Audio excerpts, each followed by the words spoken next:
This meeting is being recorded. Trustee Villalobos, will you read the land acknowledgement?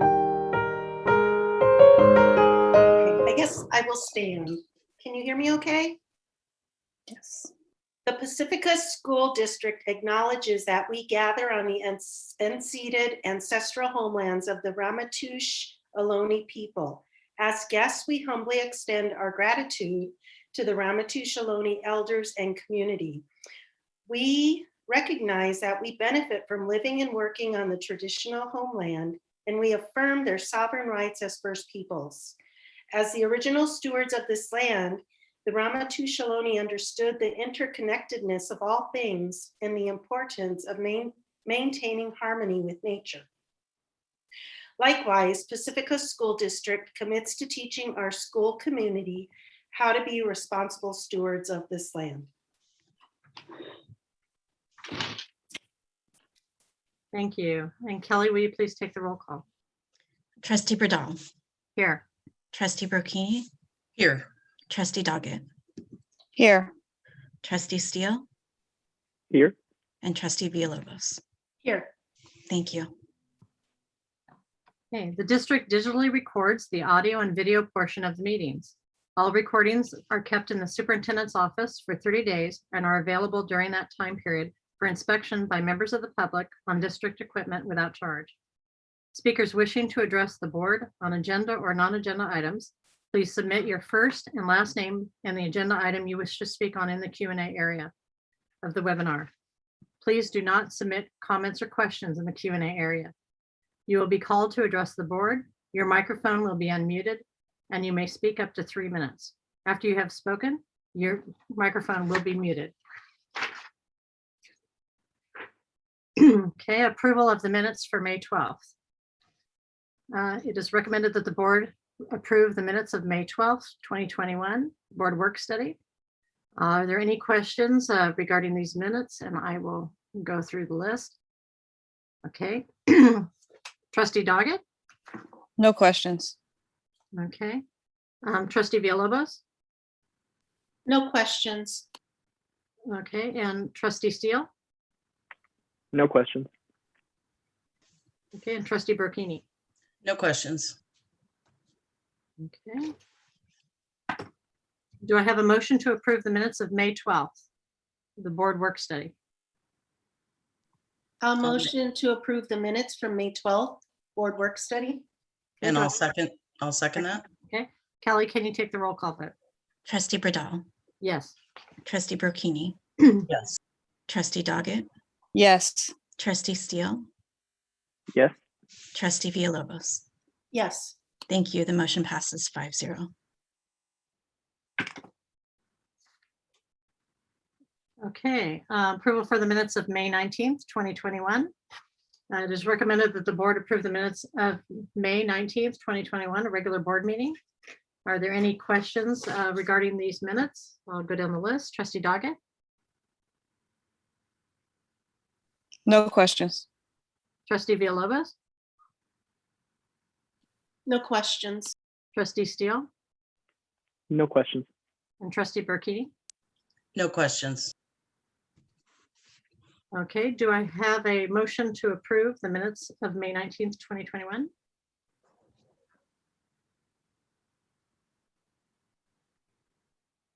Okay, I'll motion to approve. Do I have a second? I'll second. Seconded. Okay, and Kelly, can you take the roll call vote? Trustee Bradal. Yes. Trustee Brocchini. Yes. Trustee Doggett. Yes. Trustee Steele. Yes. And Trustee Villalobos. Yes. Thank you. The motion passes 5-0. Okay, item 4, the approval of the agenda and consent agenda. Okay, all items in the consent agenda will be approved with one motion, which is not debatable, which requires a unanimous vote for passage. If any member of the board, the superintendent, or the public so requests, any item shall be removed from the section and placed on the regular order of business following approval of the consent agenda. Are there any questions regarding the approval of the agenda and consent agenda? We respectfully ask to pull 7G, declaration of surplus equipment. We are not prepared. It is not complete yet. We will bring it back on the 30th of June. No, it was not on my list, so I thought it had been pulled already. So okay, Trustee Doggett, do you have any questions? No questions. Trustee Villalobos? No questions. Trustee Steele? No questions. Trustee Burkini? No questions. Okay, Kelly, can you take the roll call vote? I'm sorry, can I have a motion? Oh, sorry. So a motion to approve the agenda and consent agenda, removing item G. I'll make a motion to approve. Thank you. Do I have a second? I'll second. I was, Oh, sorry. Okay, Kelly, can you take the roll call vote? Trustee Burdall, Yes. Trustee Burkini, Yes. Trustee Doggett, yes. Trustee Steele, Yes. and Trustee Villalobos. Yes. Thank you. The motion passes 5-0. And then for item G, is that's being moved, I think, to the next board meeting?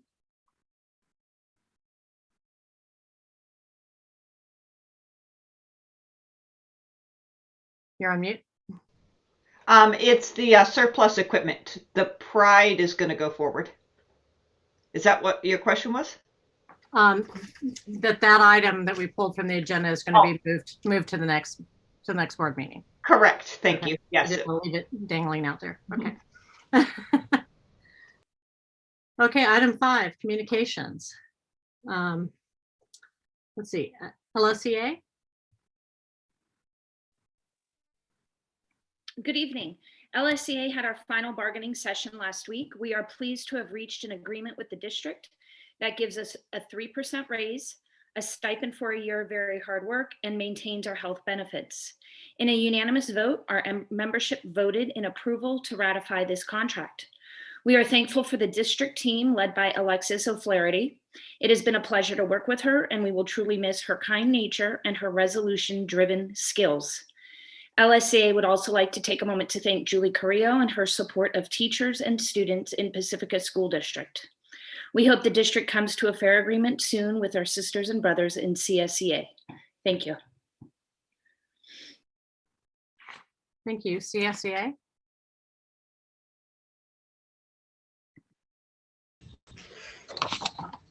CSEA, ready? Okay. Hello, my name is Nicole Sayers, and I am the president of the CSEA. I am also the lead behaviorist, and I work in all the schools in the district.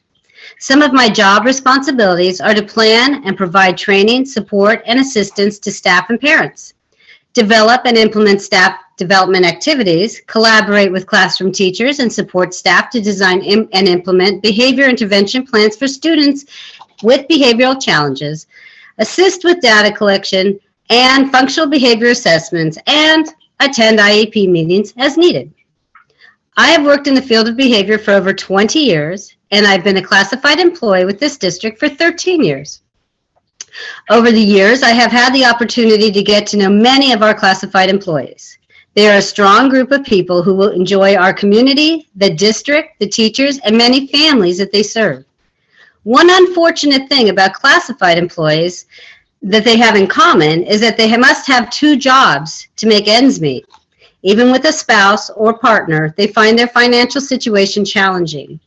I recently spoke to a member who works from 6 a.m. till 2 p.m., leaves that job, and reports to the Pacifica School District and works from 3 p.m. till 11 p.m., then goes home, sleeps 5 hours, and goes back to work. This is a common story among the classified employees. The classified employees are skilled workers. Many are bilingual, have college degrees, and even have master's degrees. These skills and credentials should be honored, but instead it feels like they are undervalued and go unnoticed. Our members should be able to enjoy eating out, a vacation, or a movie with their family. But many of us are too concerned about paying the rent, fixing the car, or paying the bills. In San Mateo County, a wage of less than $60,600 is considered very low income. A wage of $60,600 to $90,000 is considered low income. I feel confident to say that many households of classified employees are living within the low income mark. Our members have to make life work on the money they earn. They cut back on things to be sure that they have enough to cover the essentials and the unexpected situations that life brings. We would like to see the district scrutinize their budget as meticulously as our members have to scrutinize theirs. The district needs a budget that reflects wage increases for employees today and moving forward.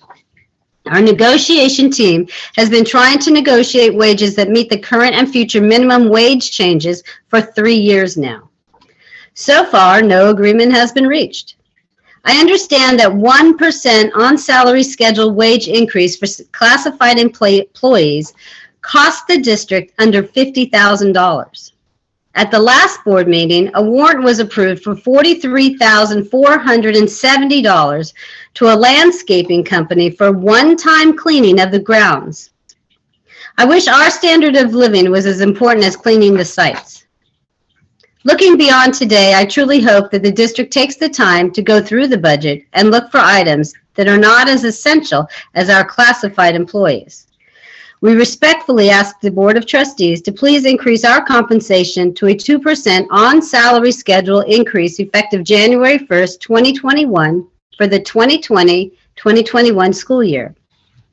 And as always, I'm happy to meet with you, talk with you, work together in any way that we can. Thank you for your time.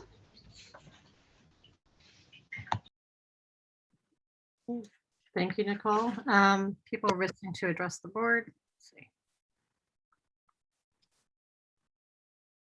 Okay, David Wood would be the first one to speak. You have 3 minutes. Good evening, members of the board, Pacifica School District, and the public. My name is David Wood, Labor Relations Representative for the California School Employees Association, and I'm here tonight in solidarity with our Pacifica Chapter 128 to update you on salary negotiations for the 2020-2021 school year. One of CSEA's biggest concerns over the past couple of contract cycles has been addressing the rising minimum wage. Step 1 of the school crossing guard position is currently paid $13.87 per hour. Since January 1st, 2021, the minimum wage has been $14 per hour. On January 1st, 2022, the minimum wage rises again to $15 per hour. Once that happens, step 2 for the school crossing guard will also be below the minimum wage, as will step 1 for child nutrition cook, reprographics clerk, school assistant, instructional aide, bilingual instructional aide, paraprofessional, and maintenance utility. To avoid throwing off the internal relationships between wages, skills, and level of responsibility that exist in the salary schedule, the only way to correct this problem, which is rapidly snowballing into a wage crisis, is to raise the entire salary schedule enough to bring these positions into compliance with the new minimum wage. We have continually brought this up in the negotiations since 2018-19, when just 2.5% per year over 4 years would have easily brought us into compliance with the $15 per hour minimum wage coming up in January. But the district has continued to tell the story of no money for on-schedule salary increases. CSEA is asking for a 2% on-schedule salary increase effective January 1st, 2021. School crossing guards, reprographic clerks, school assistants, instructional aides, and bilingual instructional aides will still make less than $15 per hour. So we will still need to secure at least an additional 6% increase next year in order to raise the school crossing guard to $15 per hour. The district team said that they did not have authority from the board to authorize a non-schedule increase for 2020-2021 that did not include using next year's funds, and unless we agreed to a 0% increase for next year. CSEA cannot agree to this as it will only perpetuate the snowballing wage crisis for our lowest paid positions.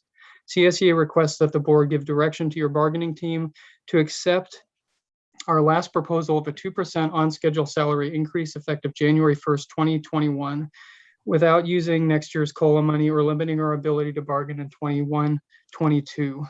Crossing guards, paras, aides, school assistants, reprographics clerks, cooks, and maintenance utilities keep our kids safe on the way to and from school, work one-on-one with kids every day, help them learn and serve as a first point of contact, provide educational materials and nutritious lunches, and keep our schools in good repair. What message does it send when the posted salary for these employees is below the minimum wage, when these same employees could make $20 per hour flipping burgers in San Bruno? It doesn't just devalue the employees and their work. It sends a message that we don't value our students and that our education isn't even worth the price of a burger.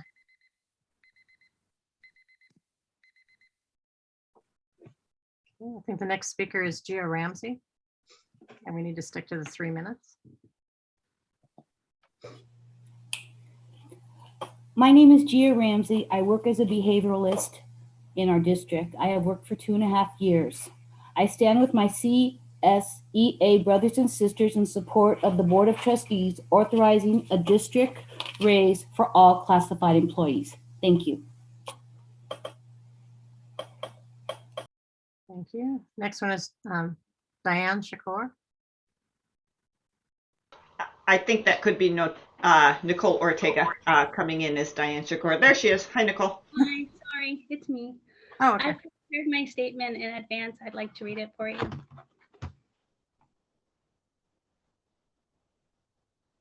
I thank you for the opportunity to address you this evening. Hello, my name is Nicole Ortega. I am the second Vice President of CSEA Chapter 128. I am a member of the CSEA negotiating team, a former PSD student when it went by the name Laguna Salada Unified School District. I am the proud parent of 3 Pacifica School District alumni. I am a PSD employee for the last 13 years and a lifelong Pacifica resident. I started employment in our district as a classified sub, and I have worked my way up to full-time employment in our district office. I give you my history because it is very important to me that you understand how invested I am in our district and in our community. I currently work as an administrative assistant in the Student Services Department, and each day my job has a meaningful impact on our district students and families because I am often their first introduction to our school district. I assist families with the enrollment and placement process. I coordinate and execute our district's lotteries.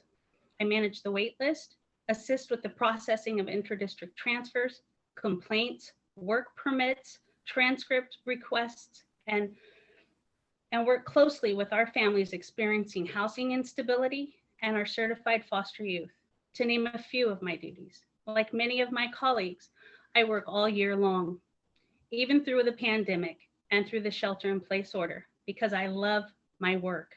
I love the work that I do, and each day I help the students, families, and my colleagues in our district and our community at large. As you well know, living in the Bay Area has its challenges. The pandemic has made it even more challenging.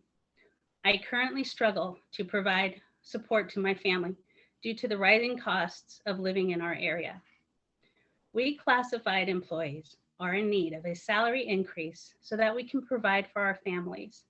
We respectfully ask the Board of Trustees to give us classified employees at least a 2% on salary schedule pay increase effective January 1, 2021 for the 2020-2021 school year. As a longstanding member of the CSEA negotiating team, we continue to ask for well-deserved salary increases. We are repeatedly told by the district that there is no money. When we asked for hazard pay for certain classifications within our chapter that were working during the statewide shelter-in-place order, we were asked by a person on the district's team if we were trying to profit on a pandemic. We are thankful that many of us have medical benefits and dental benefits, especially during COVID, but we cannot pay our rent or buy groceries with total compensation.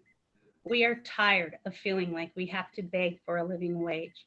We are essential employees. We work very hard and we deserve a living wage. And we are asking the district to budget for salary increases for our employees. We are asking for regular on-salary schedule increases for our members. And we are asking for what is fair. We are asking you, our district trustees, to give authorization for the salary increases that are much deserved. Thank you for your time. Thank you. I think next we have Gail Barrett. Hi, can you hear me? Yes. Good evening, trustees and Dr. Olson and other Pacifica School District employees. I have worked for the Pacifica School District for 13 years as a paraprofessional. I am sure you're aware that the cost of living in the Bay Area continues to increase. I am not sure if the trustees are aware that the majority of the classified employees' monthly salary puts them in the poverty level and they could qualify for food stamps. I know you've come into an agreement with the teachers union, with the 3% and them getting the extra stipend. The classified employees have been working very hard, especially this last school year, to support everyone. When working online with a student this week, I received a very sincere compliment from the student. The student said, "Miss Gale, you're the best teacher, and thank you for helping me." I was kind of surprised because this student does not usually say these kinds of things. I wish the district could appreciate us classified employees as much as an 8-year-old appreciated me. I would like the trustees to authorize a salary increase for the classified employees and consider how we feel and the wages that we make that aren't enough. Thank you for your time. Thank you. I think next we have Kiami Arai. Hello, can you hear me? Yep. Okay. As a very long school year comes to an end and many restrictions have been lifted, some are feeling very positive and hopeful, as we should. It's a much deserved relief from a long 14-month pandemic experience. I would like the leaders of our district and school board members not to forget how such lengthy school closures, vast differences in learning online, children not being socially interactive, students being home alone, students being on a device for hours of a day have affected the students in our district. As we prepare for a new school year, I urge you all not to forget and don't assume students are as resilient as we think and can just forget about this year. Please support the teachers in new ways of learning, teaching, supporting students who have endured this long year of learning loss. And I say learning loss because regardless of what some may say, students have lost part of their learning this year. Isolation, some students will return without having played with another child for a year and a half. And the emotional challenges because they just don't get what this pandemic year has really, what it really is. Follow the lead of other districts who have thought ahead and have implemented programs as early as this past January into their district-wide curriculum. Teachers are exhausted. We cannot mentally think or come up with ideas right now. We have been steering and navigating our own ship for way too long this past school year. Please, please be prepared to guide us this fall to deal with learning loss. Be creative in ways to hire these hard to fill positions and support us in supporting our students who will return with emotional challenges due to the effects of not being in class with peers for so long. Thank you. Thank you. That was the last public comment. Okay, correspondence, Dr. Olson. I do have a couple of things. First, the good news is that we heard back from San Mateo County Office of Ed Outdoor Ed, and they are able to accommodate both our 5th graders and our 6th graders next year. So the dates, I think the principals have the dates, but we will get them out as soon as possible. That was great news. And then the other thing that I showed up, or that we have, is our Kent Awards. And I think, actually, I'm not certain that we have ever given the homeschool program last year's Kent Award. And then this year's Kent Award, the J. Russell Kent Award for 2021, was around our staff support circles. And so we have certificates. I think we will probably put them in the student services area or find some place that would be a good place to display that. It was the staff support circles in the wellness classroom. So I don't know where you hold or display a virtual Kent Award, but we're very proud of both our 2020 and our 2021 Kent Award winners. We can put them on the website. Okay, for board superintendent communications, Trustee Doggett. No communications from me. I did stop by the fifth grade promotion at Sunset Ridge today, and it was wonderful. So congratulations to all the new fifth graders, the graduating eighth graders, and all, it was a great day. Okay, Trustee Villalobos? I had the opportunity to have a Zoom meeting with Heather, Elizabeth, Nicole, Anderson about setting up a schedule and a plan for racial equity in our school district, which I'm very happy will get started as soon as possible.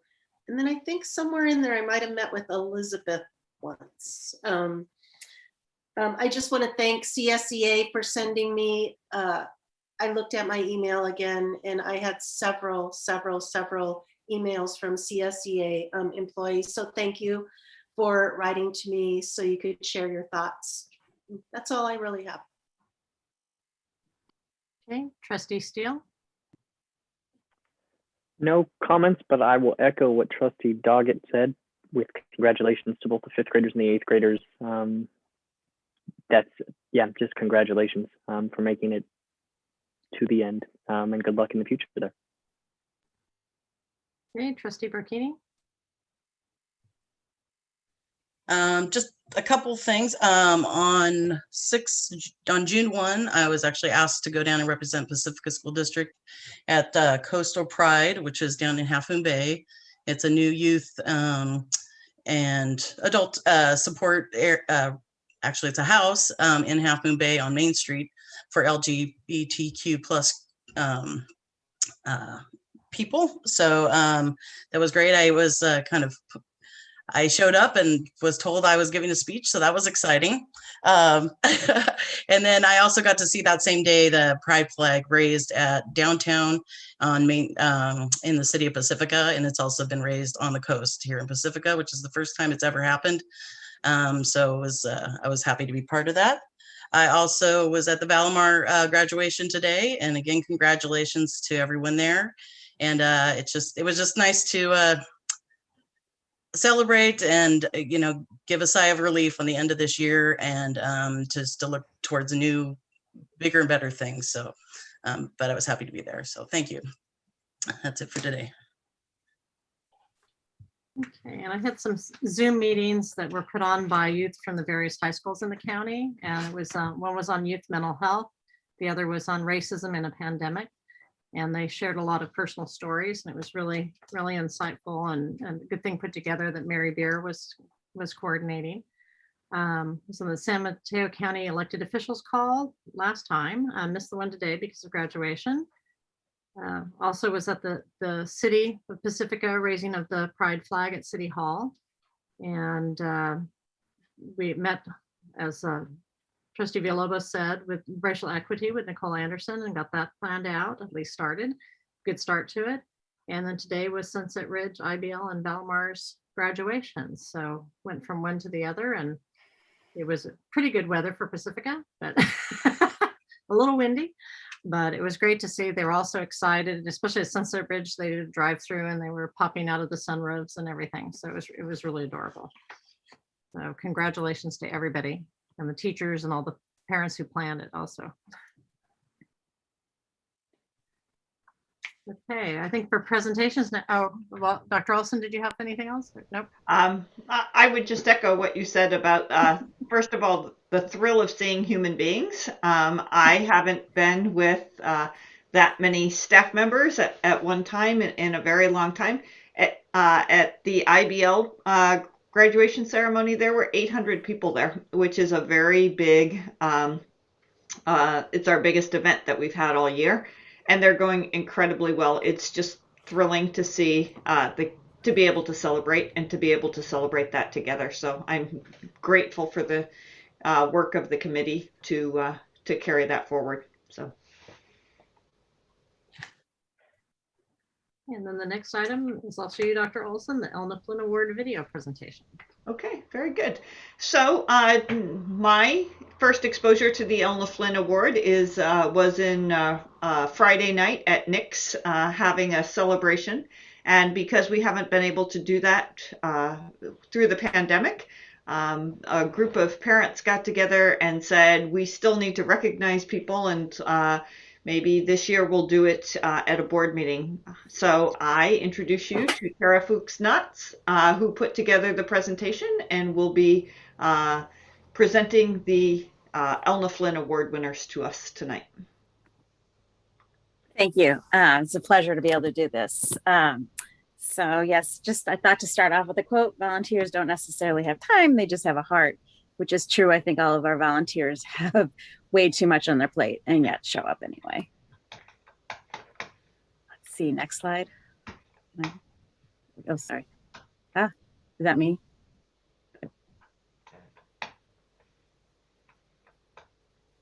Oops, going too fast, Will. There you go.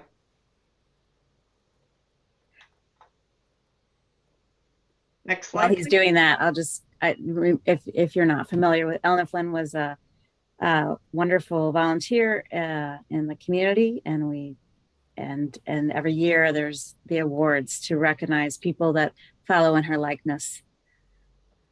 All right, we're having some serious technical issues. Yes, I wonder, I could share my screen if that helps at all.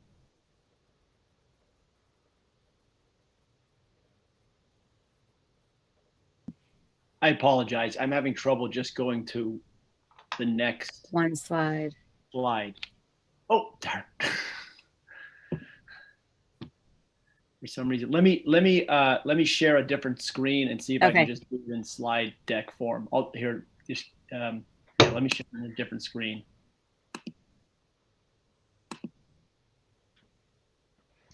All right, let's see if this works. There we go. Oh, this doesn't work again. Okay, hold on. Let me one more way. While we are waiting, let's talk about. There we go. There we go. There you go. Good job. Perfect. One way to do. Go ahead. Well, just go ahead and go to the people. So the first award recipients are Brad Switcher from Cabrillo School. He's been there since 2009. They've said he helps in any way he can with a smile. He's a tireless volunteer. He helped with PE and music and drama and art, and has many PTO roles, helped with the spirit wear, and definitely was very noticeable with all his help in the library. I take it the kids really enjoyed him. He's done things with, I guess, a 49ers game event and the Fog Fest beverage area. And he's a major contributor to Bella's Garden at Cabrillo, and he's working on the never-ending task of de-weeding the area. He's been an integral part of the Cabrillo community. They thank him. The next is Shauna. She's been there since 2008, and if I understand correctly, she's an alum herself. She's had several PTO roles. She's helped in the classroom. I guess she cooked Dr. Seuss green eggs and ham at school for one time. Of course, drove on field trips to the far away ones, the Marin Headlands, the outdoor ed, etc. She's also been involved in Bella's Garden.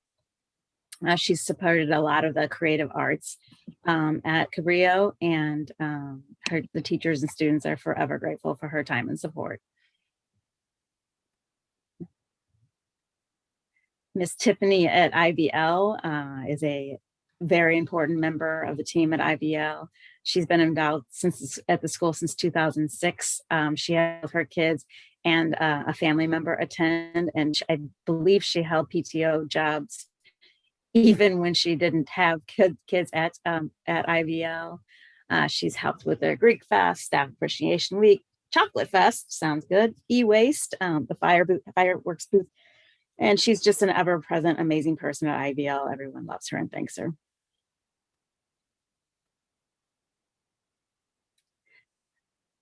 And Janelle at Ocean Shore has been there for 13 years with her 2 kids. She's been a room parent, held many, many PTO jobs, including president.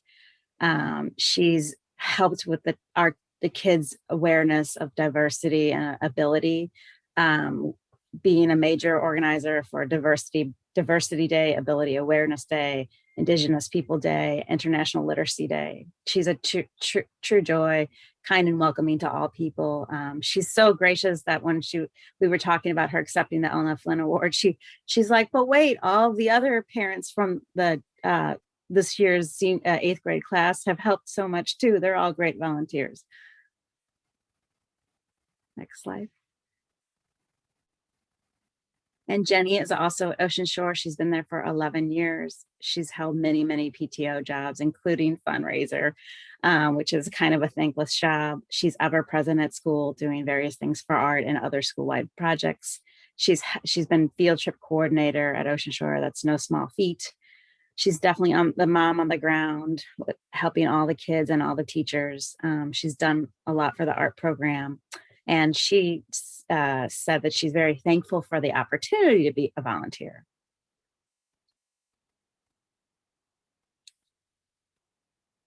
Julie's been at Ortega since 2015. She's been, again, a classroom parent, had many PTO jobs, helped in the library, a lot of work, I'm sure, in the and getting the kids' talent show ready, walkathons, field days, field trips, and many, many more activities. She's inspiring, calm, patient, kind, and sincere.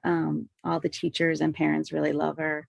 In this year of distance learning, she strived to keep a strong relationship with the Ortega kids, the 5th graders, and she hosted virtual game nights for them and worked to find different ways to celebrate this hard year.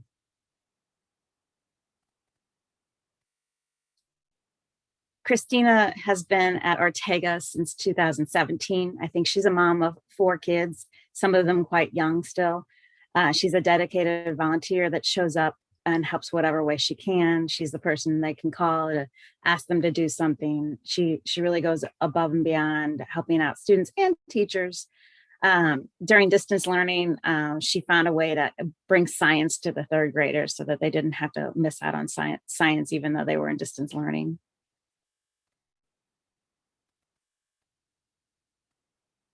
Amy Cole Farrell is at Sunset Ridge. She's been there since 2016 with 2 kiddos. She's an amazing person, a fantastic volunteer who is really good at also getting other people excited about volunteering. They have their Boo Fest, their Teacher Appreciation Week, their kindergarten TK tours, and she's got other volunteers going on that. She's been PTO board member and treasurer. I think, and president. She's created a coloring book for the kids at Sunset Ridge, which is an amazing idea.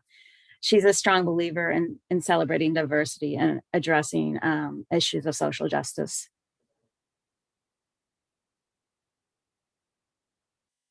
Janine has also been at Sunset Ridge quite a while, since 2005.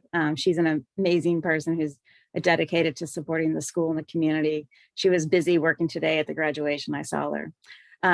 She has held many roles, many PTO board member roles, and she joined the staff as an assistant, but even then continued to volunteer. She goes above and beyond, making every activity that she does extra special with a little extra love for each kid. She always has a smile on her face, and she supports the goals of making the school a wonderful place to be. And then finally, Michelle is at Balamar. She's been there since 2010. She's a dedicated, reliable, consistent volunteer. She's been on the board, highly involved with the live fundraisers. She's has a big bright smile on her face and just a wealth of knowledge. Michelle enriches the lives of the kids in her neighborhood too, not just at school. And her sense of community is very strong and contagious. And her husband, George, is also very active in the community, and the two really come as a pair. And just a shout out again, thank you to all 2021 Elna Flynn recipients. We hope that we can have a small celebration in person in the fall for both the 2021 and 2020 Elna Flynn recipients, if at all possible. Thanks, Al.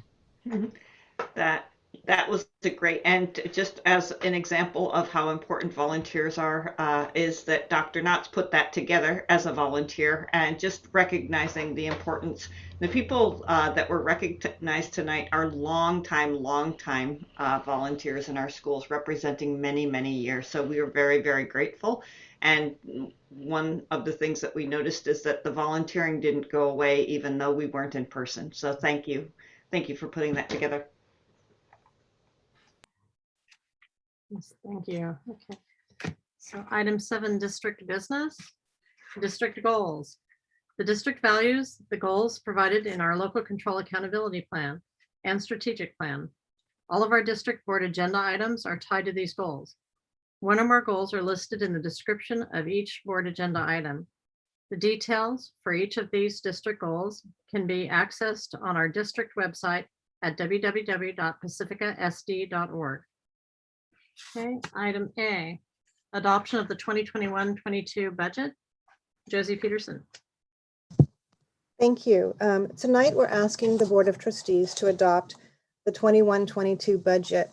Now, we started talking about the budget with the board at the study session on May 12th, along with the LCAP. We went through the details of the LCAP and the budget. And then again on May 19th, we did a presentation and also attached all of the budget forms at that time. And the board had a lot of discussion on the budget. Now, just to kind of reiterate that this is, this budget does have the most uncertainties that I've seen in many, many years, because we did prepare the budget early on prior to the governor's May revision coming out, and also prior to the final state budget. And just given the COVID climate that we're in, the other uncertainties that we were facing is how much federal and state funding the governor is providing. The SB 86 funding just came out, and the ESSER funding has recently been announced. In addition, we have had fluctuations in our enrollment and our student attendance and our staffing.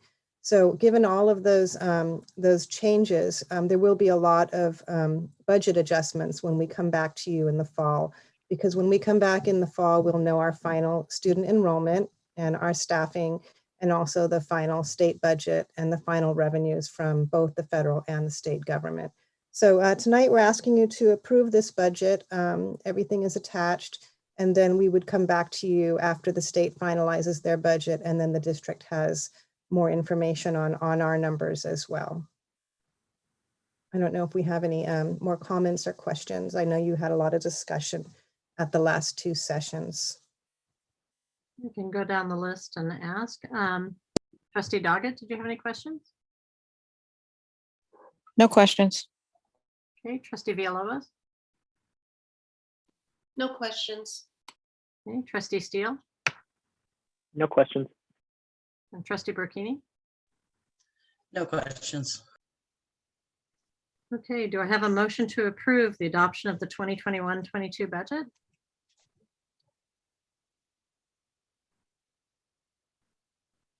Okay, I can motion to approve. Do I have a second? I'll second.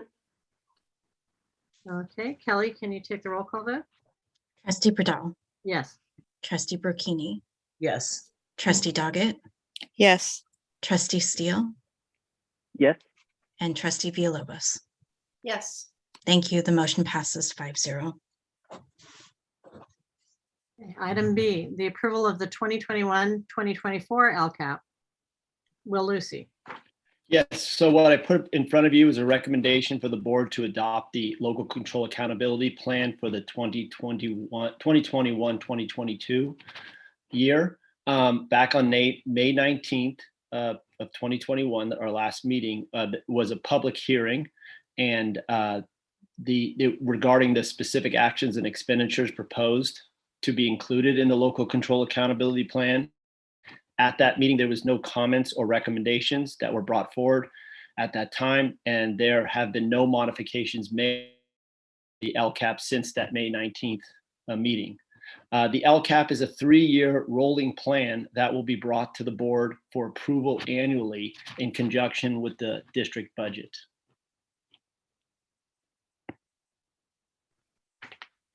Okay, let's see if we have any questions. Trustee Doggett? No questions. Trustee Villalobos, No questions. trustee Steele, No questions. trustee Burkini. No questions. Okay, do I have a motion to approve the 2021-2024 LCAP? I'll make make that the motion.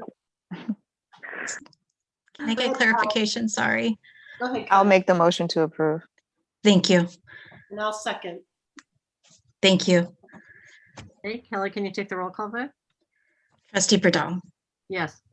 trustee Brocchini, Yes. trustee Doggett, Yes. trustee Steele, Yes. and trustee Villalobos. Yes. Thank you. The motion passes 5-0. Okay, item C, the LCAP local indicators. Will Lucy. Okay, so hopefully this works better than the presentation I did, the Elma Flynn presentation, and I don't mess these slides up. But before I begin the presentation of the local control accountability plan, local indicators, I want to make it clear that this is a information item. Per Senate Bill 98, which established that the California Department of Education shall not publish the California dashboard in December of 2020 based on performance on state and local indicators. As such, the districts are not required to report local indicator data to its local governing board or complete the self-reflection tools for the December 2020 dashboard. The attached presentation is to inform you of the most updated local indicator data that has not been reported on the dashboard. So the information that I'll be sharing here will be, it has not been put on the dashboard, but it's our most up-to-date information with regards to our local indicators. So when we talk about local indicators, okay, is this gonna do this to me again? Okay, hold on. All right, when we talk about our local indicators,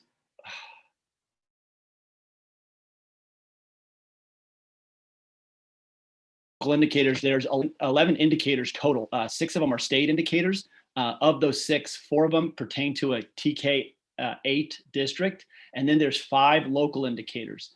And as in the past, these have been reported on the dashboard. And the way we report these local indicators, like within priority 1, which is base conditions, that comes from our school accountability report card.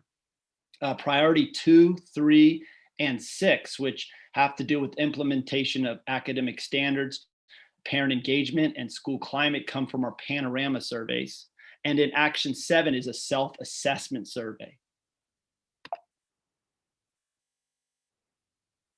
So priority 1, again, the basic service, this is our most updated information with regards to that. It has to do with teacher misassignments and vacancies, and then also access to instructional material, and then facility conditions. We had this past year, we didn't have any misassignments of our teachers. We did not have any teacher position vacancies, and then our access to materials. Due to being online, we were assuring that they had not only their own copies, but also their electronic copies of the instructional materials. And then also we had one facility that was kind of a carryover from our last FIT report, which is our facilities inventory test through we had one school that did not meet the good repair standard. The second priority, which is around the implementation of academic standards. Again, this is information based off April 2020. 111 of our Pacifica school districts completed this reflection survey in April 2020 compared to 148 that completed it in 2009. The teachers' responses indicated that ELA, English language arts, English language development, math were at the full implementation phase. science, and history were at the beginning development or initial implementation phase. Priority 3 around our parent engagement.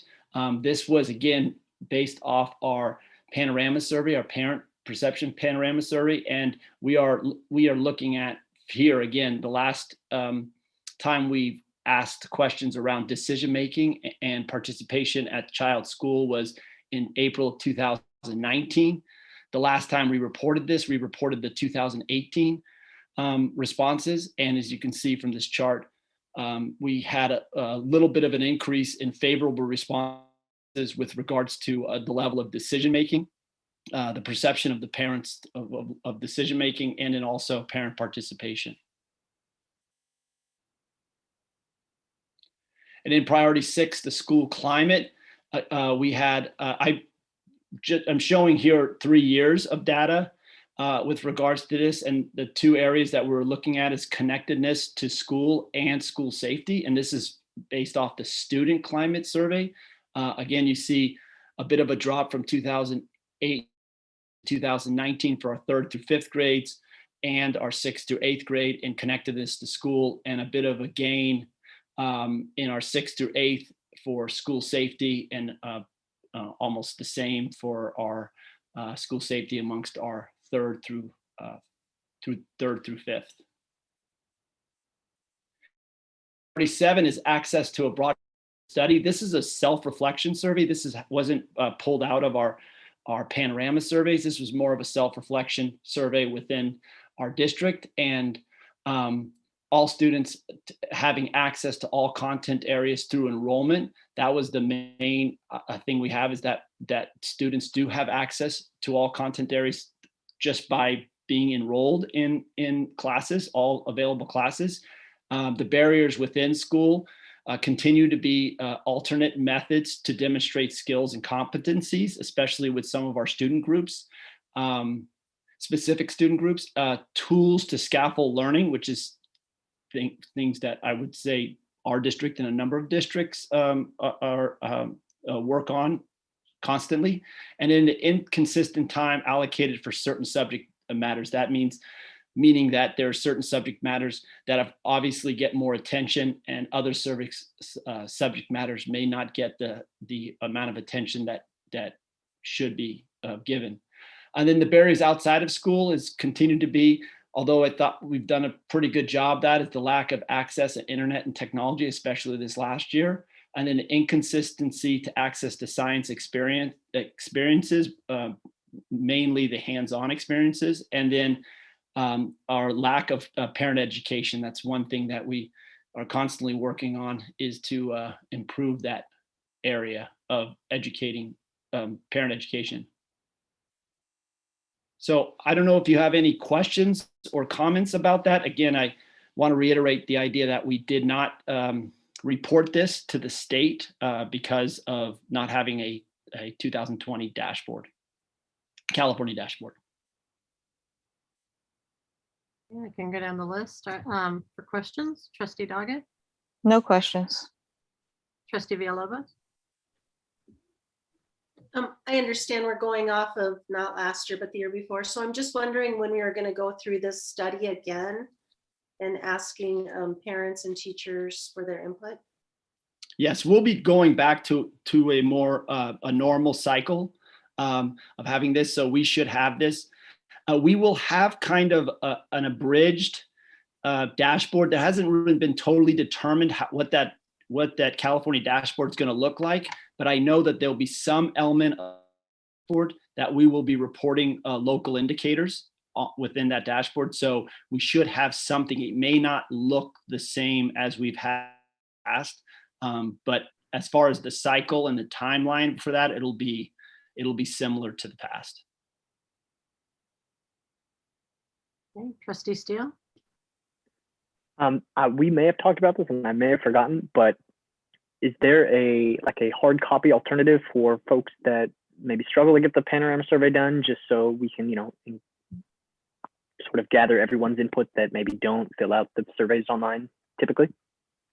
Yeah, that's been that we have looked at that piece. The good news there is that it seems like, I mean, minus one of the surveys this year, it seems like we each year have more and more parents, students, and families completing the survey. So our ultimate goal is to get to a close to 100% across the board. But we have improved over the 3 years as far as percentage of families and percentage of staff and percentage of students. But yeah, that's something that we always look at and consider, is that if a family, needs a hard copy of it, or if we set up kiosks at the school so that they can actually take the survey, at a kiosk. We've also looked at when there's been a family events or school events, getting those families that wouldn't necessarily fill out those outside of the school event to fill them out at the school event, those surveys. So yeah, we look at a lot of different areas of trying to improve the participation rate on all these surveys. Awesome. Thank you. Trustee Burkini? I just was wondering, could you tell me what a teacher misassignment is? Teacher misassignment would be an assignment where a teacher is, say a teacher teaches a single subject in one area and they're actually teaching a class in a different area, or if they are if they're not fully credentialed for that, or they don't have a Alexis, what do we refer to that, like a permit? What's it? There's different types of emergency permits. There's a PIP and a STIP, and it could also be something that somebody's credential has expired and they're misassigned because their credential is not expired. But Will's right. It's typically that a person is in a position that they're not fully credentialed to be teaching in. Okay, thank you. I just want clarification. Okay, I don't think there's not a vote on this. This is just informational. Yes. Okay, thank you, Will.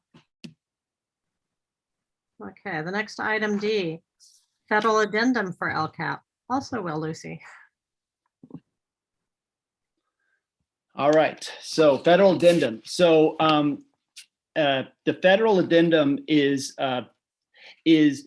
it is a kind of a companion document to the local control accountability plan. In fact, many of the things within the federal addendum are in the local control accountability plan, but due to the ESSA, the Every Student Succeeds Act, that requires local agencies to complete a local educational agency plan. They used to call it the LEAP plan or LEAP plan, that addresses the required provisions of the programs under which LEA applies for federal education funds.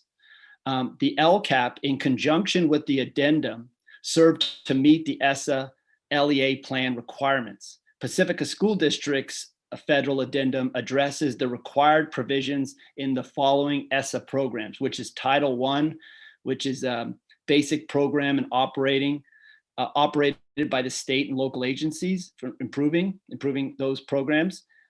Title II, which is supporting effective instruction, and Title III, Part A, which is the language instruction for English learners and immigrant students.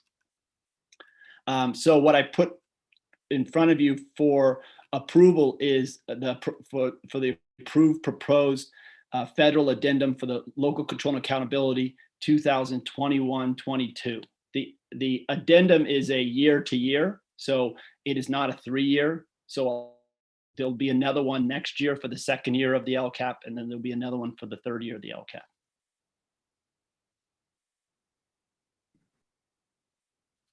Okay, for questions regarding the addendum, Trustee Doggett? No questions. Trustee Villalobos? No questions. Trustee Steele? No questions. Okay, Trustee Burkini? No questions. Okay, do I have a motion to approve the federal addendum for LCAP 2021-22? I will make a motion. I'll second. Okay, Kelly, can you take the roll call vote? Trustee Bradall, Yes. Trustee Burkini, Yes. Trustee Doggett, Yes. Trustee Steele, Yes. and Trustee Villalobos. Yes. Thank you. The motion passes 5-0. Item E, school plan for student achievement, the SIPSAs. Will Lucy. Yes, so the school plan, this has been obviously an odd year. I don't have to say that again and again, but this, due to the way this year has been structured and the way things have come across, normally the SIPSAs are the single plans for student achievement or school plans for student achievement for each of the schools would be presented earlier in the year. They would be completed earlier in the year, but due to these circumstances of this year, they were delayed. So we completed these plans for this year. So for the 2021 school year, we completed the SIPSA plans. Each school completed the SIPSA plans, and they still needed the plans still needed to lay out specific goals and activities that are keeping with the school character, student needs, and consistent with the Pacifica School District's local control accountability and LCAP federal addendum. But this year they were kind of doing it after the effect. So the way the schools approached it this year is that they basically made these plans to set up for next year. Because when we move into the 21-22 school year, we'll be doing these school plans for student achievements obviously earlier in the year. So that their plans are set that way. So the plans that were attached for each of the schools, part of the attachment for each of the schools were for the 2021 school year. Are there any questions? I can go down the list. Trustee Doggett, No questions. Trustee Villalobos, No questions. Trustee Steele, No questions. Trustee Burkini. No questions. Okay, do I have a motion to approve the school plans for student achievement? I'll make a motion to approve. Okay, do I have a second? Second. Okay, Kelly, can you take the roll call vote? Trustee Bradall, Yes. Trustee Burkini, Yes. Trustee Doggett, Yes. Trustee Steele, Yes. and Trustee Villalobos. Yes. Thank you. The motion passes 5-0. Okay, item F, approval of Ingrid B. Lacey lock set replacement contract. Josie Peterson. Okay, thank you. Tonight, we're asking for the board's approval to proceed with one of our summer projects, and that would be replacing the lock sets at the Ingrid B. Lacey Middle School. It would be in accordance with our new district safety hardware. We did hold a bid, went through a bidding process, and we opened the bids on June 2nd, and there was only one bidder. It is Opening Technologies, and the cost is $188,640. The staff is carefully reviewing the paperwork, the bid, and completing all of the contract provisions. And we are asking the board to approve this contract so that we can go ahead and proceed. We can go ahead and award the contract, and we can complete this project before the students return in the fall. It is part of the facilities master plan, and it would be funded with the Measure O bond funding as well. I'm ready for questions or comments from the trustees. Okay, for questions or comments, Trustee Doggett. This, I heard you say it's coming out of the bond for, but this is a necessary, we need this, the lock set, like it's way past due, we need to do this quickly. I'm just curious. Yes, it is necessary to do this particular school, alone, a standalone this summer. The other schools would be addressed as projects come up at the other school sites, but it is time sensitive and necessary to do this now. Okay, thank you. Okay, Trustee Villalobos. I was just wondering why we only had one bidder. Is it just something that they don't want to do, or is it really difficult to do? Yeah, that's a good question. I've seen it happen before with other projects, and it depends on the vendors and how busy their schedules are. We've had bid openings where people have said they have too many other projects at the same time. So it's the timing, it's their availability, and it's also the expertise of the particular type of standards, the district standards and what fits in with the district standards. But it's a very good question. That's all we had, and we did all of the advertising and bidding, and we just got the one bidder. Thank you. Trustee Steele? No questions. Okay, and Trustee Burkini?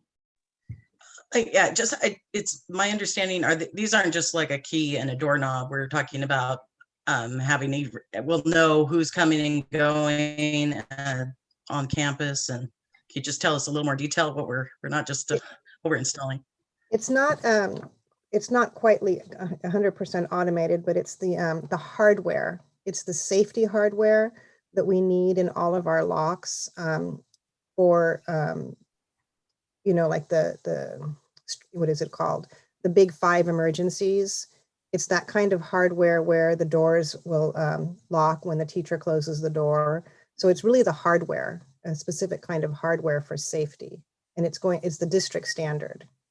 So Josie, it's not a card system, right? We had at one point talked about a card system, but this is keys and locks. Yes, these are the actual interior lock sets inside the lock. It's not it's not like right now a card. And I can confirm that with Cece, but that's my belief that it's not electronic. Okay, thank you. Okay, do I have a motion to approve the Ingrid B. Lacey lock set replacement contract?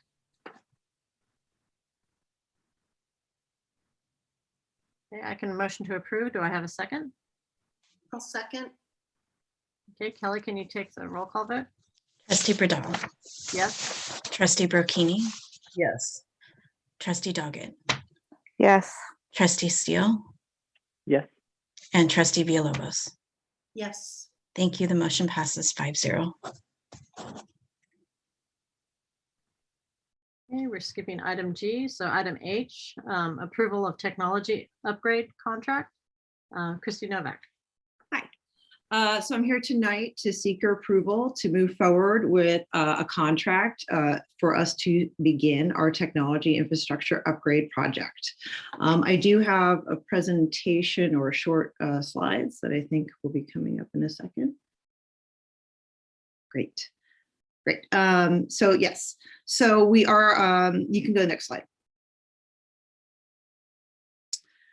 So we have been working since the second half of the school year on our request for proposal. We have been working with our bid management team through digital advisors who have been very helpful in really expediting and making sure the process has been strong and thorough in order to make sure that we are getting the best value for our bond dollars.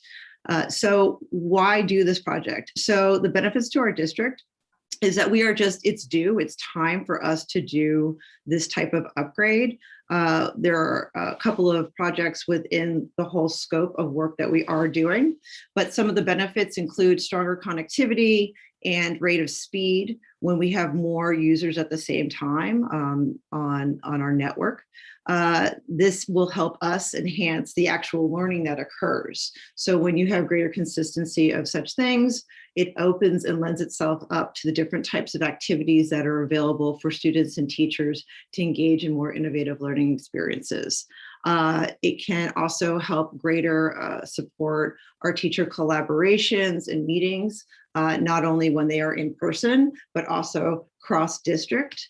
It will help us support for future, any kinds of future additions that we'd like to make with regards to equipment or additional hardware or software that might be useful for us and deemed for our students. Next slide. So just on the technical side, again, as I stated before, we just have increased technology use exponentially over the years. Technology has evolved greatly. And with that evolution, you need to be able to keep up with different versions and different rates of speed and security and all of those things. Next slide. So just to kind of bring you a little bit through the request for proposal process that we did conduct the bid requirements and specifications with district personnel. We also had site visits from our folks that were working with us. So we had a very cohesive request for proposal, very detailed package that included drawings as an example and very specific specifications of our interests and needs. And so with that, we were able to share that with the public in order to get some bidders. Next slide. So through that experience, we did have 3 vendors that were interested in this project: Sky TSI, AMS.net, and AAA Network Solutions.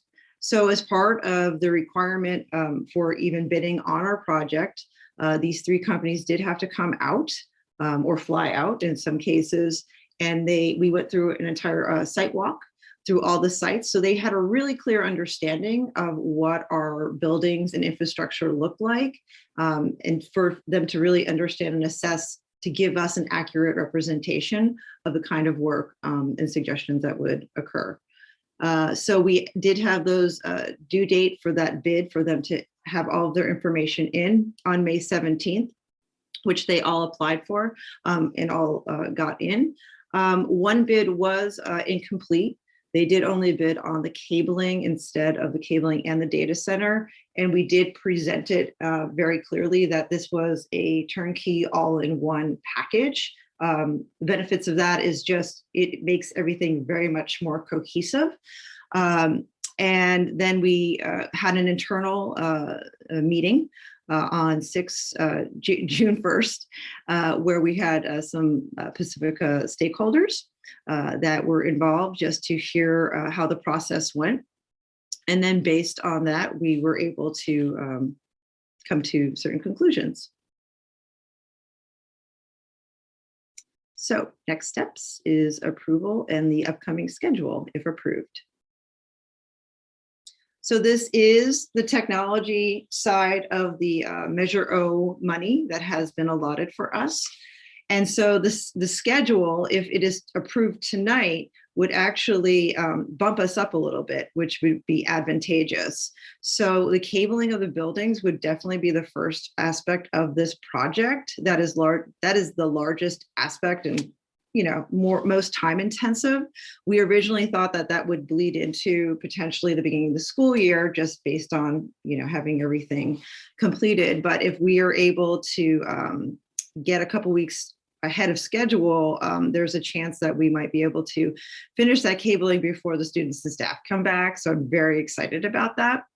And then the second part would be the data center upgrade and technology configuration. That includes our access points, which gives us our internet, making sure that they are updated and installed properly for optimal support, and also upgrades in our servers and our backup and our storage, which all tie in also with our security as well. And that work, it really just depends on how fast we can do that, but currently August through October, which also has been bumped up as well. So after reviewing thoroughly the different bidders that came to the table, we would like to present to you AMS.net as the vendor that would be awarded this aspect of our contract or of our bond work. It was compliant, and it was ultimately what we were looking for. So you can see the breakdown here of how the money is allotted. The total amount is $4,118,763. But you can see how it's broken out as far as the cabling costs $1,389,632. We have network and security is kind of scooted over there, but it's $2,440,271. We have server and storage backup for 256,840. Project management and training is 32,000, which is included within the scope of the work. Next slide. So again, we do recommend, after going through this experience, having really solid folks work with us on this bid work, that we move forward to give AMS.net this contract for the amount of $4,118,763. And that is it. I am open to any questions for you. Okay, let's go down the list. Trustee Doggett, do you have any questions? Yes. Is this the normal price for this type of work? It just seems it's really expensive. I mean, it's almost $1 million a year that we're spending on this. Is this normal? Oh, so it's actually, we were surprised of how it was actually under what we would assume. So, and you have to keep in mind that we are purchasing a 5 years total of support. So if we were doing, say, a 1 year maybe support of things, it would still be about $3 million, 3.1 or so, just to do this project alone. But we want to make sure that we are thinking forward and we are supporting the work that we're putting in the hardware over those 5 years. So we are locked in, and we are not going to have to look to our general funds to continue the support of the subscriptions and the types of licensing that occurs and that you need with hardware, with equipment. And yes, I have also learned how expensive just having support contracts in the technical world are, and it's pretty standard. Christy, could you go back to the cost slide that breaks it down? Sure. So other thing, I mean, go ahead. I know that this is a 5-year project. I just don't want to spend this amount of money and then 5 years later or 6 years later, it's obsolete and we have to do something else. So is this going to last the school district after this 5 years, upgrading it? Is this going to take us into the next 10, 20 years? Like, I just want to make sure. Sure. So great question. So we have been working with digital advisors, and our goal has always been to bring us to the long term. So this is to help us get through the next decade. That it was the whole vision of the work that we've been doing. You're not really going to find too many where you can't. Hitting 20 years is a little too difficult in the nature of technology because things just change so fast. 10 years is a really good, solid amount of time for us to be in a good place with the kinds of upgrades that we are doing. Okay, thank you. Yeah. Okay, Trustee Villalobos, do you have any questions? Mine was kind of the shock that Kai had also. But speaking of 10 years from now, are we going to have to pay another $4 million minimal to get the services that we want again? And if so, is that going to have to come out of the general fund, or can it come out of the bond again, or should we allocate? Well, I think that's kind of that nature of how, parcel and bond, money works in any district, right? So you go out for a bond at a particular time to take care of your needs. And yes, you keep up in maintenance. And there is a time where you will have to go eventually out for another bond for your buildings and all those things. Again, just things wear out, things become outdated. So I mean, that's how I would think about that as far as the long term. The other way you can think of it is, once we have this as our baseline, how do we within our district start scaffolding and understanding like where we're supporting, and maybe over time, if we are kind of, these little things that might need to be done over those years, that can also bring down maybe a future cost of another bond ask or any kind of projects. So. I'll just also point out is that two of the biggest costs in this is the cabling, which is very expensive. It's almost starting over with brand new cable to every single classroom and every single access point. That's typically your biggest cost. We were actually pleasantly surprised that was less expensive than we expected it to be, considering our the district office and the 6 school sites and classrooms in LMEC. And then the network and security is equipment, and that's also very expensive. And fortunately or unfortunately, probably in about 10 years is when that network security will be obsolete. But Christy, did you look up the last time that we did a recabling? I unfortunately did not have a chance to look up the actual time, but I do believe it's been about 10 years at least since the last experience and it could have been even 15, but I would have to double check and I could let folks know that. Thank you. Okay, Trustee Steele, did you have any questions? I think the trustees before me asked all the important ones. No questions. Okay, Trustee Burkini? Yeah, everything sounds good to me. And I think, didn't CC say we were saving $2 million on this? Yeah, so Cece has been involved in all of our meetings as well, which is great because she's just, she has so much, she's a wealth of information, and she was definitely impressed with the costs that were coming in these figures as well. And again, it's that 5-year versus just like a 1-year version. So yes. All right, thank you. Okay, do I have a motion to approve the approval of the technology upgrade contract? I'll make a motion to approve. Do I have a second? I'll second. Okay, Kelly, can you take the roll call vote? Trustee Bradal, Yes. Trustee Burkini, Yes. Trustee Doggett, Yes. Trustee Steele, Yes. and Trustee Villalobos. Yes. Thank you. The motion passes 5-0.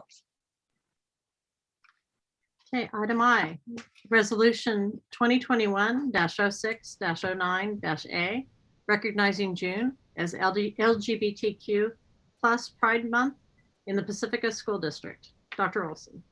My pleasure. Will, would you help us by getting the resolution up on the screen? Would you mind sharing that? So as Trustee Burkini mentioned, is the City Hall, Pacifica City Hall, raising their Pride flag last week. We would like to propose that the Pacifica School District recognizes June as Pride Month. And in addition to that, in this resolution, there are a few other things that we would ask is that in addition is that we will fly the progress flag. And the second would be an endorsement of the Coast Pride Center.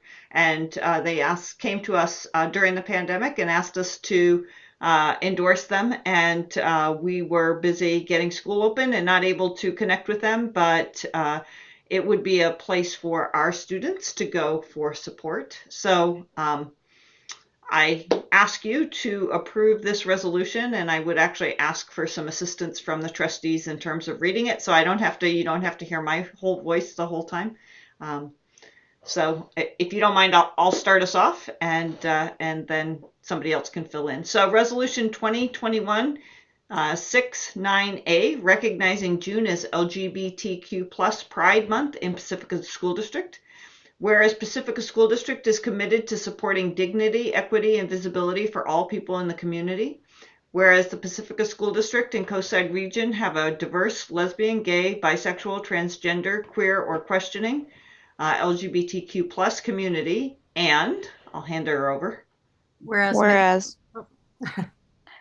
many residents, students, family members, and school personnel are part of the lesbian, gay, bisexual, transgender, queer, and/or questioning community. And whereas although advancements have been made with respect to equitable treatment of LGBTQ plus persons, LGBTQ plus persons still face discrimination simply for being who they are, thus making it important for all districts and all communities to stand up and show support for all our students, staff, and families who are affected.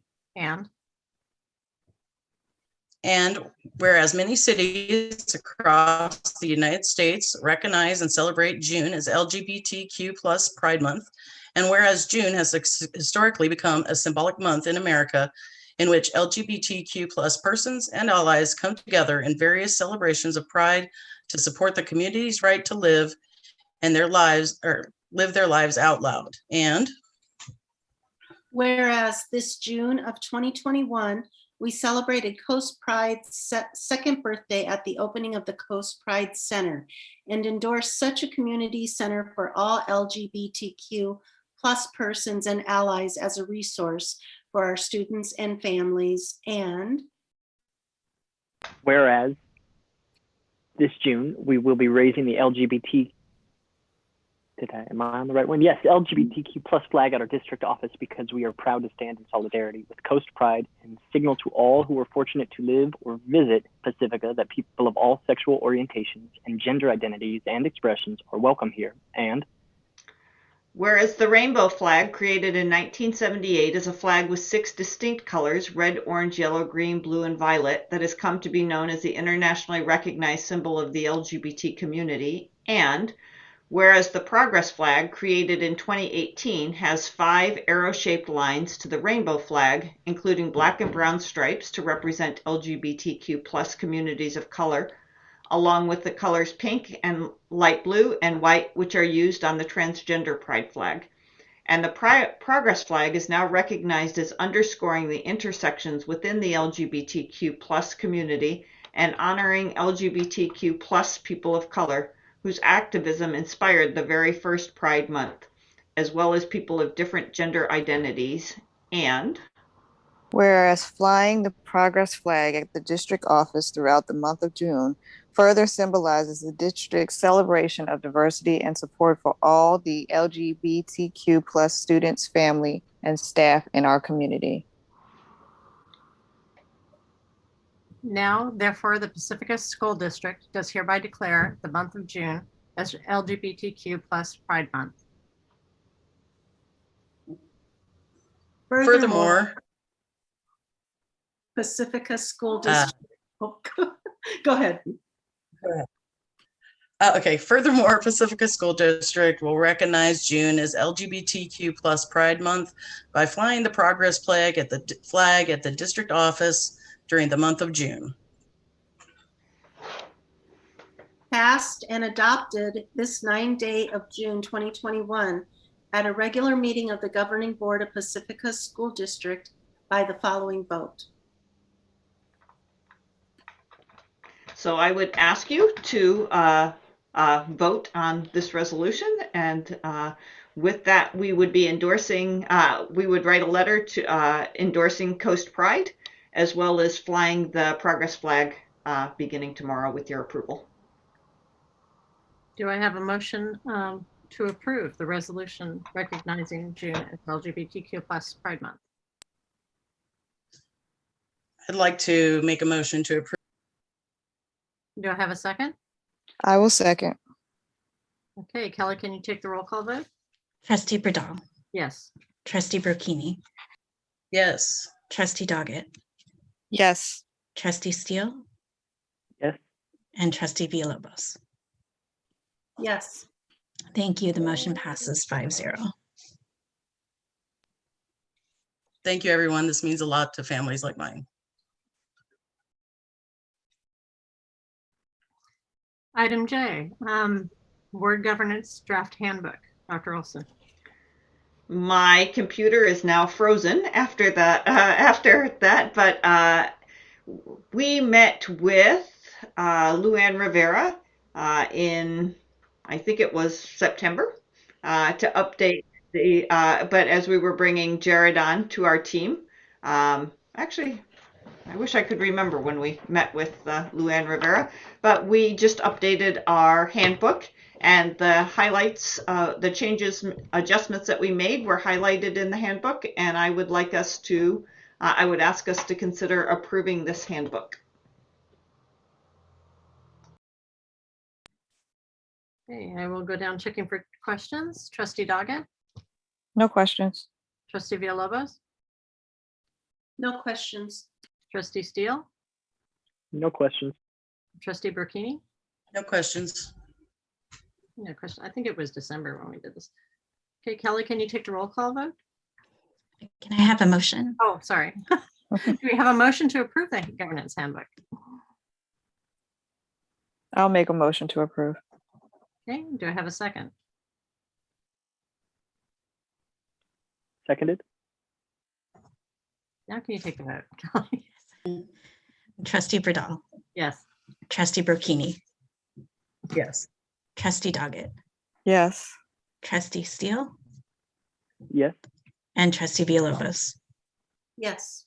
Thank you. The motion passes 5-0. Okay, item K, possible cancellation of the June 21st, 2021 regular board meeting. Dr. Olson.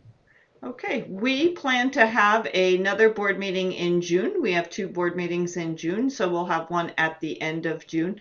Most of the business that we've completed, we will complete in June, and so it is recommended that we do not have a July meeting. I don't believe that we will have any pressing business, and if we should need to, we could always call a meeting, but at this point, I don't see us as needing a meeting, and so as we had typically done, we have formally canceled the July meeting, and it is recommended that we discuss and consider canceling the July 21st meeting. Okay, any questions? Trustee Doggett. No questions. Trustee Villalobos. No question. Trustee Steele. No questions. Trustee Burkini. No questions. Okay, do I have a motion to approve the cancellation of the July 21st, 2021 regular board meeting? I'll make a motion to approve the cancellation of July 21, 2021 regular board meeting. Do I have a second? I'll second that. Okay, Kelly, would you take the vote, please? Trustee Burdall, Yes. Trustee Burkini, Yes. Trustee Doggett, Yes. Yes. Trustee Steele, Yes. and Trustee Villalobos. Yes. Thank you. The motion passes 5-0. Okay, item I, appointment for election to replace outgoing trustee. Dr. Olson. Okay, so this is future planning as well.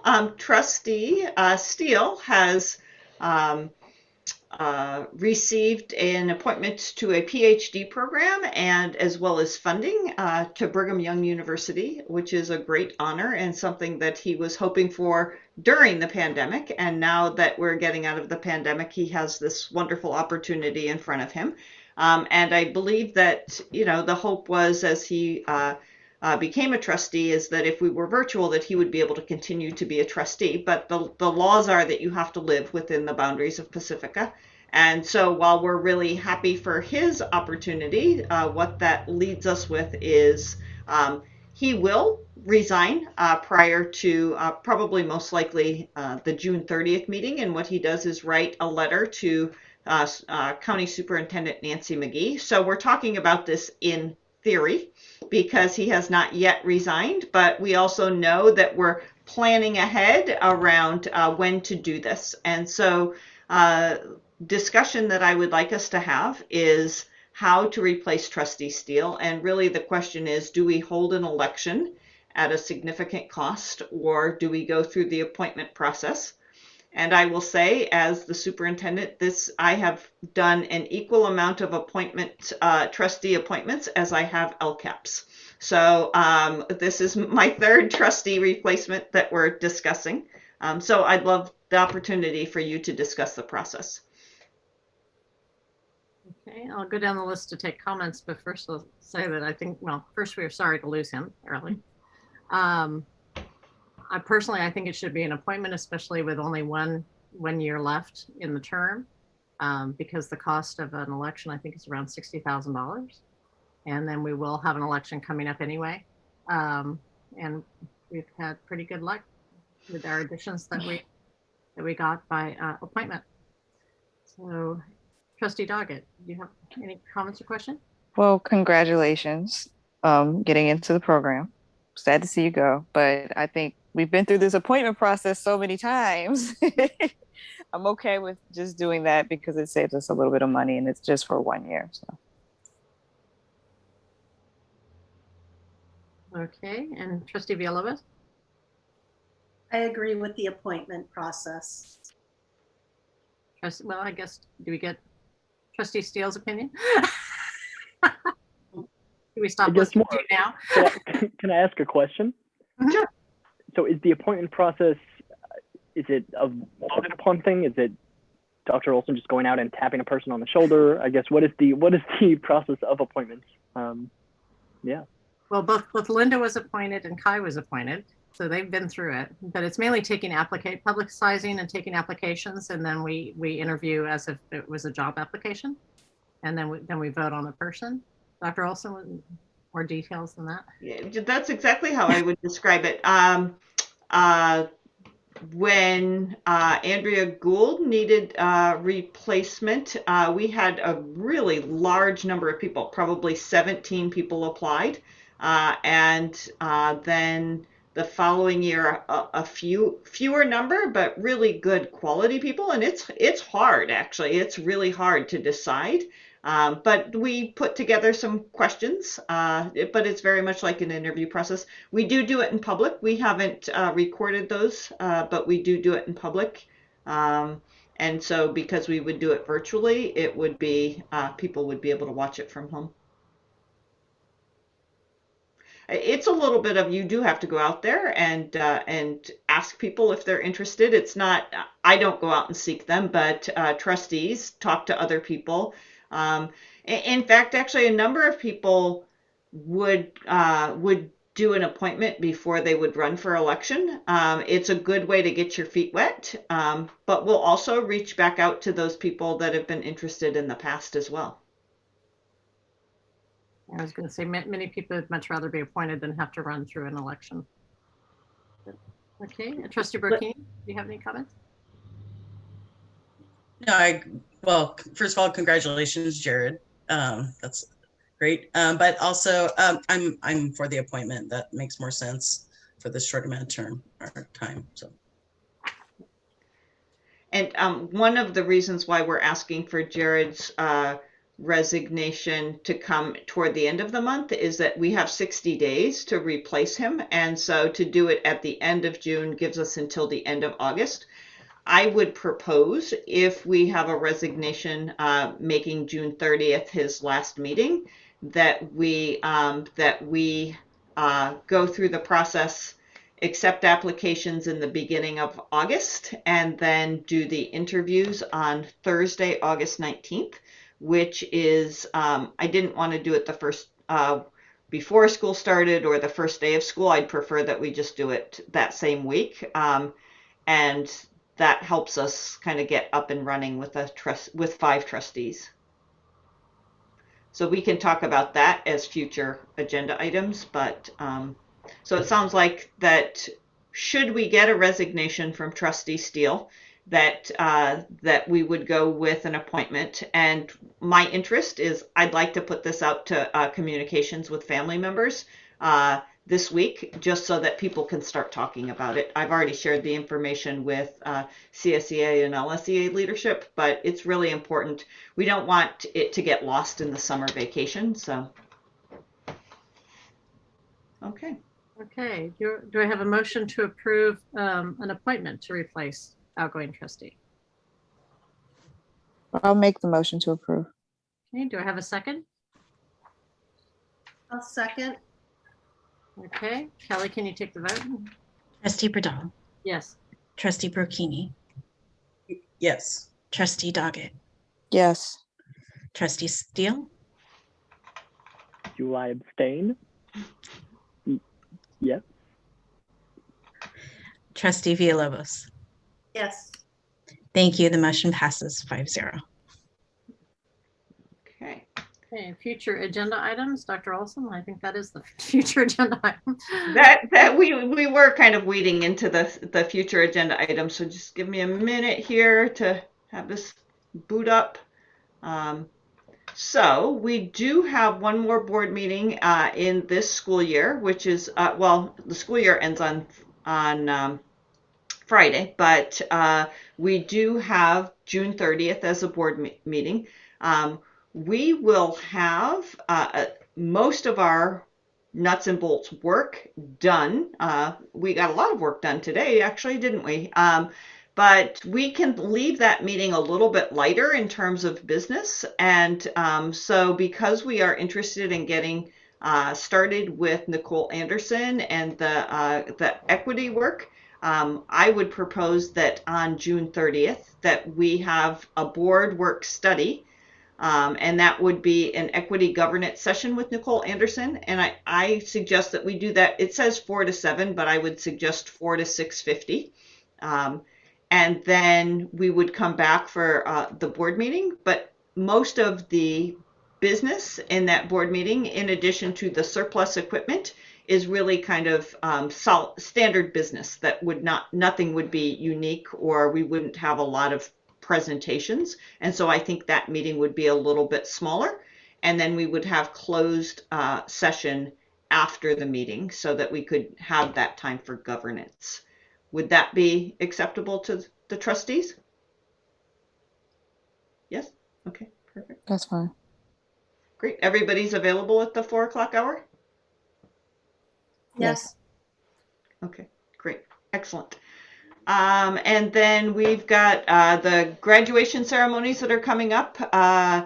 Tomorrow is Ocean Shore is at 2 p.m. and Cabrillo is at 5:30. And then Ortega is doing their 5th grade promotion walk, 2 laps around the track. So perhaps we'll see trustees there. What time is Ortega? Ortega is at 10 o'clock. And then one more date I'd like to put on your schedule would be that August 19th date, which would be for the trustee appointment. Typically, we do those at about 6 o'clock, or not at about 6 o'clock. It's a very specific starting time, 6 o'clock.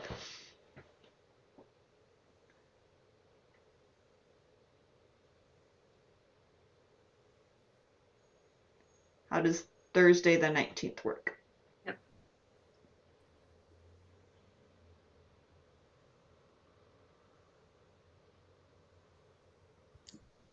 Good for me.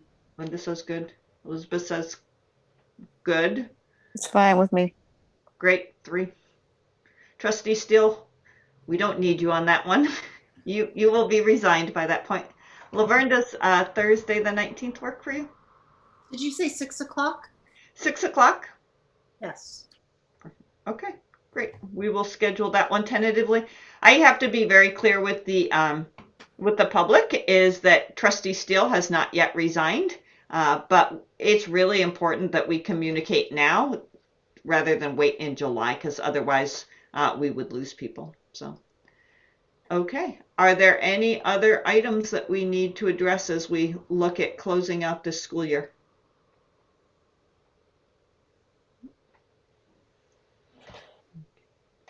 I want to thank you very much for all of your work. This has been a very busy, crazy end of the year, and we got through a very large amount of business. So thank you very much for your steadfastness in terms of keeping us moving along. Thank you.